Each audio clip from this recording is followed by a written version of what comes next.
কিরে ফুটো, কিরে ঢামড়া চোদা ওঠ রে, হাট বাড়া। আমার বাড়া দাদু মরে গেছি বাড়া, এইভাবে বেঁচে থেকে যায় নাকি বাড়া?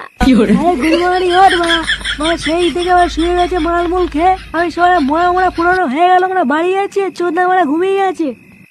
কে রে বাড়া? হ্যাঁ কে তুই? আমার দাদুকে নিয়ে তারপরে উঠবো। আরে ঢামনা, দাদু ক্লিয়ার হয়ে গেছে না, ওদের বাড়ি চলো, অনেক হয়েছে। কি বলছি বা দাদু ক্লিয়ার? মারা দাদু ক্লিয়ার হয়ে গেল? আরে ঢামনা উঠে আয় ভাই, তোকে মারা পরের দিন আবার মাল খাওয়াবো, উঠে আয় উঠে আয়। এইসব পরে হবে বাড়া, আগে বল রাতে কি হচ্ছে, মেনু কি? এইসব মাথা চোদা কি বলতে হয় বলতো বাড়া? 2 ঘন্টা হয়নি এখনো বুড়ো মরেছে, আর চোদনা এখনই বলছে মেনু কি? হ্যাঁ কেন বাড়া, ভুল কি বলেছি? হ্যাঁ বাড়া বুড়ো গেছি তো গেছি, তাই বলে কি শ্রাদ্ধ খাবো নাকি? হ্যাঁ যাই হোক বাড়া, বেশি কথা বলাবো না, হয় আমার দাদুকে নিয়ে, নাহলে বাড়া বল মেনু কি হচ্ছে। ও বলতে না, এই মালটাকে তুলে নিয়ে চলো, নাহলে আজকে বাড়ি যাবে না।